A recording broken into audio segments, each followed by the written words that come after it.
Baik, sebelumnya Assalamualaikum warahmatullahi wabarakatuh. Perkenalkan, nama saya Fadliansyah Ahmad Lutfi Zain dengan NIM 14122000157. Di sini saya akan memberikan presentasi tentang analisis K3 dalam perusahaan dan peran supervisor. Oke, next.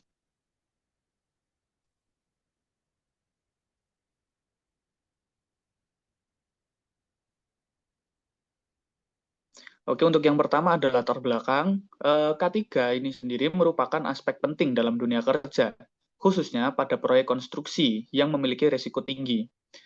Penerapan K3 yang baik tidak hanya melindungi pekerja dari kecelakaan, tetapi juga berpengaruh langsung terhadap kinerja dan produktivitas. Next. Lalu untuk rumusan masalah yang pertama adalah bagaimana penerapan keselamatan dan kesehatan kerja atau K3 berdasarkan hasil penelitian dalam jurnal Sugianto dan Sulfiani pada tahun 2020. Yang kedua ada faktor-faktor apa saja yang mempengaruhi keberhasilan penerapan K3 dalam perusahaan berdasarkan jurnal tersebut. Lalu yang ketiga, bagaimana peran dan tanggung jawab supervisor dalam penerapan K3 jika dikaitkan dengan hasil penelitian jurnal. Next, untuk menjawab rumusan masalah sebelumnya, tujuan penelitian ini adalah yang pertama mendeskripsikan penerapan K3 dalam perusahaan berdasarkan kajian jurnal ilmiah. Lalu yang kedua, menganalisis faktor-faktor K3 yang berpengaruh terhadap kinerja karyawan. Lalu yang ketiga, mengkaji peran dan tanggung jawab supervisor dalam penerapan K3 berdasarkan hasil penelitian jurnal. Next. Lalu untuk konsep K3 sendiri, K3 adalah upaya untuk menciptakan lingkungan kerja yang aman dan sehat. Tujuan utamanya sendiri adalah mencegah kecelakaan kerja dan penyakit akibat serta meningkatkan kesejahteraan pekerja. Next. Lalu selanjutnya ada kinerja pekerja. Kinerja pekerja mencerminkan tingkat pencapaian hasil kerja. Kinerja dipengaruhi oleh lingkungan kerja, keselamatan, kompetensi, dan dukungan manajemen. Next, lalu ada kerangka pemikiran. Penerapan K3 mempengaruhi kinerja pekerja melalui beberapa faktor seperti lingkungan kerja, kompetensi pekerja, komitmen manajemen, dan komunikasi. Next.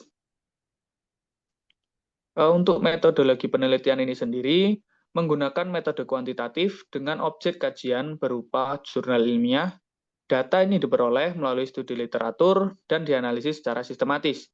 Contohnya, untuk studi kasusnya ini menggunakan jurnal yang dibuat oleh Sugianto dan Sulfiani dengan judul Pengaruh Kebijakan Keselamatan dan Kesehatan Kerja K3 terhadap Kinerja Karyawan. Next.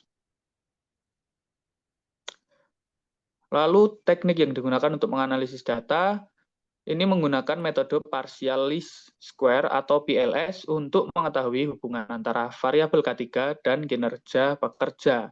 Sebagai contoh di bawah ini ada faktor kebijakan K3 ini sebagai variabel bebas, lalu kinerja karyawan ini sebagai variabel terikat. Next.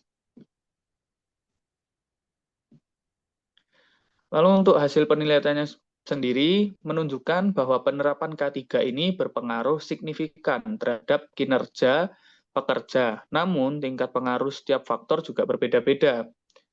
Next. Pembahasannya kenapa ini tadi berbeda-beda, lingkungan kerja dan kompetensi pekerja menjadi faktor yang paling dominan. Hal ini menunjukkan bahwa K3 tidak hanya bersifat administratif, tetapi harus diterapkan secara nyata di lapangan.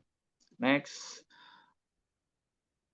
Lalu implementasi K3 di lapangan. Implementasi K3 meliputi penggunaan APD, alat pelindung diri, pelatihan keselamatan, serta pengawasan kerja. Penerapan yang konsisten mampu menurunkan resiko kecelakaan. Next. Lalu ada kendala penerapan K3. Kendala utamanya penerapan K3 antara lain kurangnya kesadaran pekerja, lemahnya pengawasan, serta masih rendahnya komitmen sebagai pihak. Oke, next. Yang terakhir adalah kesimpulan untuk menjawab rumusan masalah yang di awal. Yang pertama ada penerapan keselamatan dan kesehatan kerja ini dalam perusahaan terbukti berpengaruh terhadap kinerja karyawan, di mana K3 tidak hanya berfungsi sebagai aturan tertulis, tetapi sebagai sistem kerja yang menciptakan lingkungan kerja aman, nyaman, dan mendukung produktivitas. Lalu yang kedua, keberhasilan penerapan K3 terutama dipengaruhi oleh lingkungan kerja yang aman, kompetensi pekerja, komitmen manajemen, dan komunikasi yang efektif.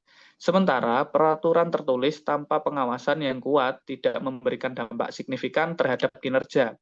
Lalu yang ketiga atau yang terakhir adalah supervisor memiliki peran strategis dalam penerapan K3, yaitu sebagai penghubung antara kebijakan manajemen dan pelaksanaan di lapangan melalui pengawasan langsung, pembinaan pekerja, serta penegakan disiplin keselamatan kerja. Nah, next, baik, sekian presentasi dari saya, kurang lebihnya saya mohon maaf. Wassalamualaikum warahmatullahi wabarakatuh.